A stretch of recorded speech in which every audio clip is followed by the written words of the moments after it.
Terima kasih.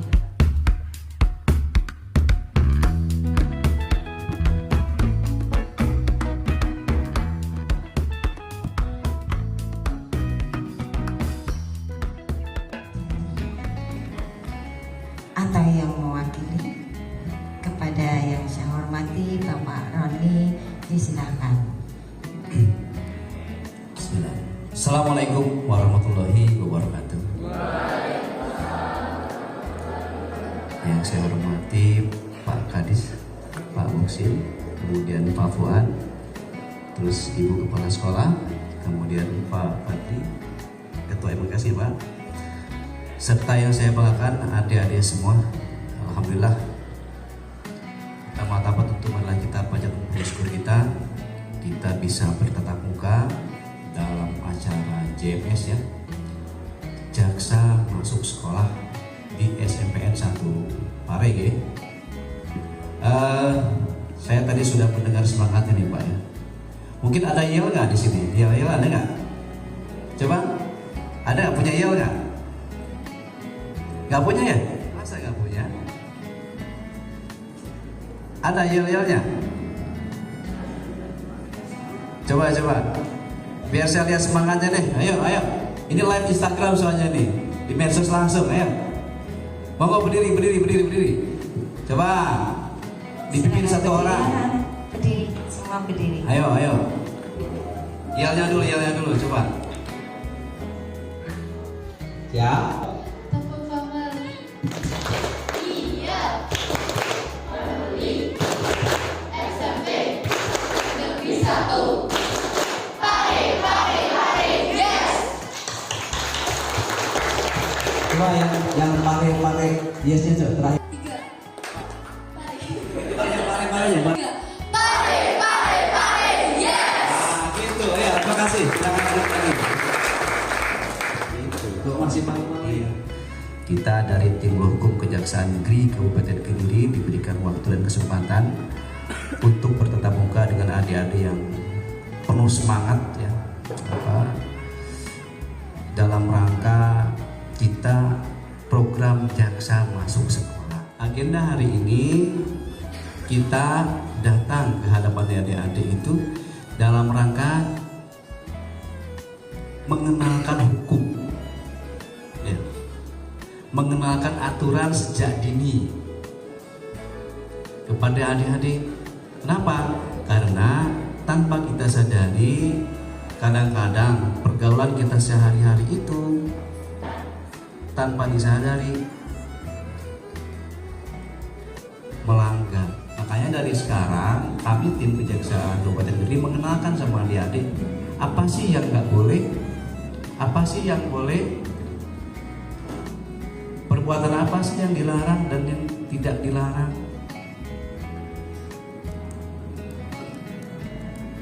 Supaya adik-adik nanti terhindar dari perbuatan-perbuatan yang mengarah kepada tindak pidana. Kita kasih tahu adik-adik supaya jangan sampai kita terjerumus kepada perbuatan-perbuatan yang melanggar tindak pidana. Siapa yang ke sekolah naik motor? Ayo. Boncengan bertiga, nggak pakai helm, ya. Motornya nggak ada surat-suratnya, kita nggak sadar bahwa ternyata itu ada aturan dan hukumnya. Itu yang harus adik-adik juga pahami. Itu ya. Nanti kita jelaskan semua tuh. Sehari-hari kita seperti apa harus bersikap, nanti kita jelaskan. Kemudian Kejaksaan beserta pemerintah Kabupaten Kediri itu akan mengadakan acara duta korupsi nih Pak ya, duta anti korupsi yang akan dilaksanakan di bulan Maret, mulai tanggal 2 ya, mulai tanggal 2. Maka saya minta ini kita santai ya, tapi serius, komunikatif. Ada hal-hal yang adik ingin tanyakan. Nanti pilihannya 2 tuh, saya tanya atau adik-adik nanya. Oke ya.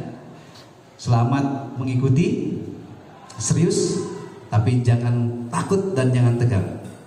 Demikian, wassalamualaikum warahmatullahi wabarakatuh.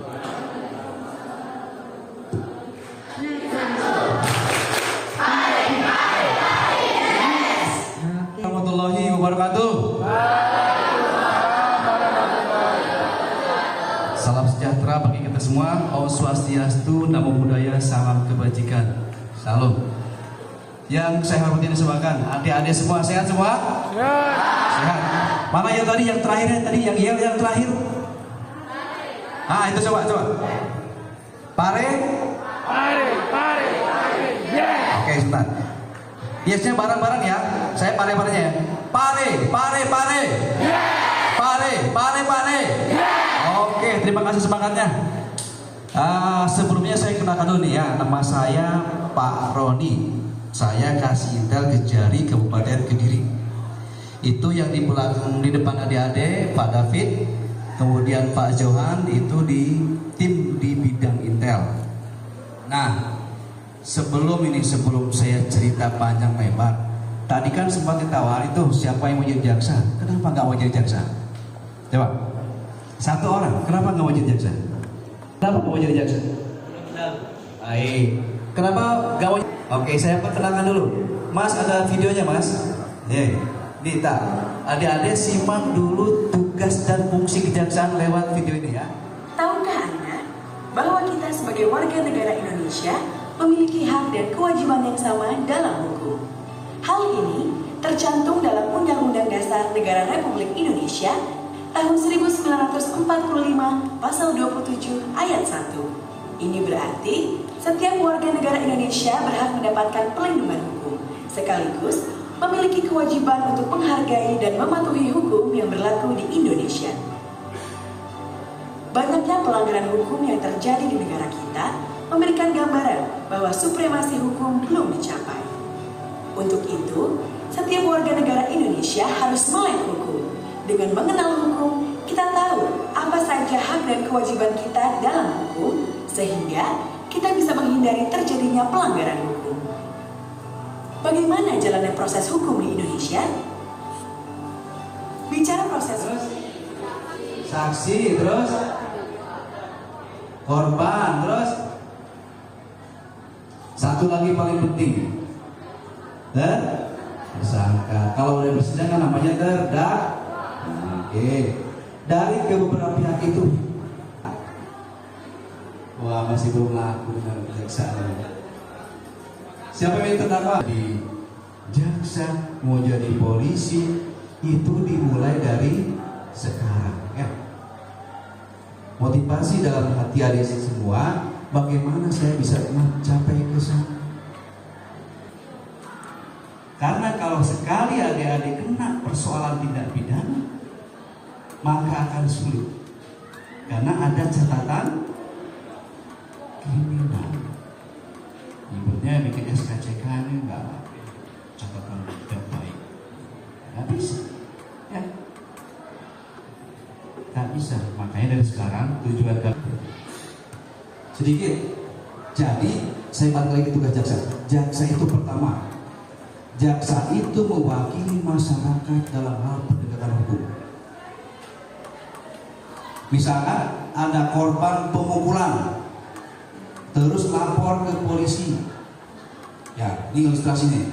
Habis lapor ke polisi, sama polisi ditangkap, sudah diperiksa sama polisi, berkas dan bukti-buktinya diserahkan ke jaksa, ke pengadilan. Nah, proses itu namanya proses penuntutan. Tahan dulu dong. Mas, saya tuh tadi buat pulpen sama ini ya, sama yang ini tadi siapa? Ali ini sama siapa tadi? Oh iya, kasih aja mas, biar semangat mas. Iya. Ayo siapa lagi yang mau menambahkan apa sih bentuk-bentuk kenakalan remaja? Ayo. Nah, ayo. Saya lakukan dari kelas 9F. Nakal remaja tetap olahraga,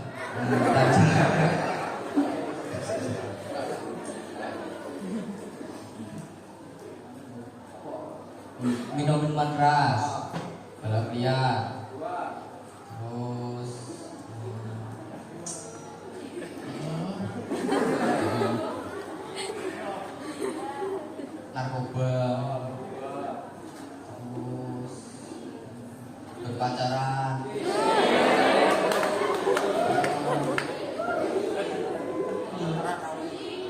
Guling.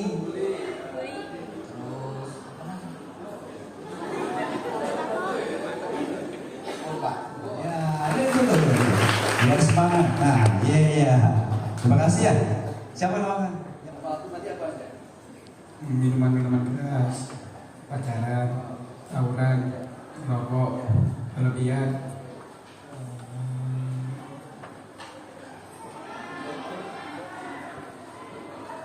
anak narkoba. Saya pengen tanya dulu nih. Hukum dan pasal berapa tentang penganiayaan di bawah umur? Ada lagi? Oke, terima kasih teman dulu.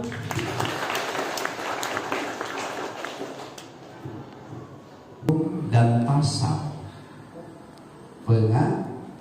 ini ya. Siapa yang dianiaya? Ada yang dianiaya? Ya? Oh enggak. Jadi kalau kita lihat dulu nih, perlakuan hukum itu dilihat dulu, pelakunya dulu. Pelakunya apakah dia dewasa, apakah dia anak-anak. Korbannya apakah dia dewasa, apakah dia anak-anak.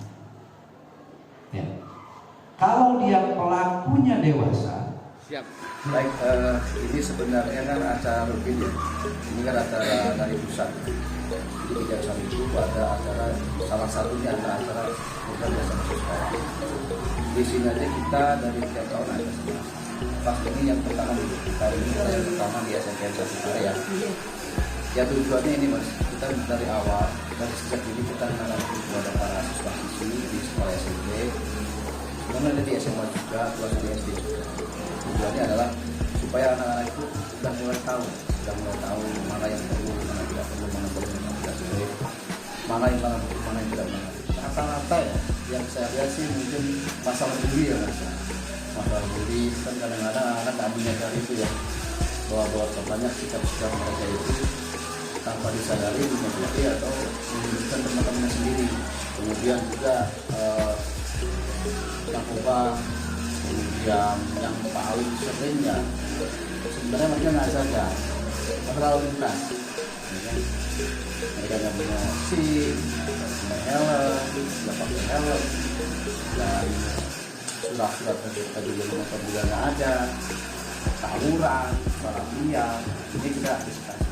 Sebenarnya mengurangi tingkat kriminal yang dilakukan oleh para anak-anak usia remaja. Terima kasih. Assalamualaikum warahmatullahi wabarakatuh. Ya, saya Bu Suharti, PLT di SMP 1 Pare, sangat bangga dengan adanya jaksa masuk sekolah untuk siswa kami, khususnya siswa SMP Negeri 1 Pare ini. Dengan adanya jaksa masuk sekolah, anak-anak paling tidak yang pertama menjadi lebih tahu di kejaksaan itu ada apa sih, dan mereka tidak takut dengan mencari ASN yang berbaju coklat tua, atau jadi bisa membedakan, oh ini bapak polisi, ini bapak jaksa. Ya, itu yang utama, karena pengetahuan anak-anak kan mungkin masih belum sampai ke sana, dan mereka nanti jaksa ingin jadi dokter. Tadi saya mengikuti acara tersebut, ada beberapa dari tim kejaksaan ini memberi materi dan memotivasi anak-anak kami, sehingga saya sangat berterima kasih. Anak-anak menjadi termotivasi ke depannya, paling tidak punya gambaran dan cita-cita, punya inspirasi ke depannya. Saya berarti bisa jadi ini, jadi bisa sekaligus menggantungkan mimpinya setinggi-tingginya. Dan juga tadi ada pengetahuan tentang bagaimana berlalu lintas kalau tidak pakai helm, kalau boncengan, tidak punya SIM. Karena anak SMP, walaupun kita larang tidak naik sepeda, ternyata mereka tetap naik sepeda motor. Kenapa demikian? Karena memang jarak rumah ke sekolah cukup jauh, Pak, sehingga harus naik sepeda motor. Baik tadi, bagaimana kalau tidak punya SIM? Terus sanksinya apa? Di sana dijelaskan. Yang berikutnya tentang bullying. Pada umumnya ada bullying verbal. Itu yang harus kita hindari, sehingga sesama teman itu nanti terjadi kolaborasi yang sehat. Karena nanti kalau kolaborasinya tidak sehat, anak-anak tidak nyaman di sekolah. Dengan demikian kita tumbuhkan sekolah yang ramah anak. Jadi tidak hanya lingkungan yang bersih, tapi ramah anak, ramah dari brilliant. Dan saya berharap dengan adanya Jaksa masuk sekolah ini nanti menjadi inspirasi yang kuat bagi anak-anak kami ke depannya. Terima kasih. Wassalamualaikum warahmatullahi wabarakatuh.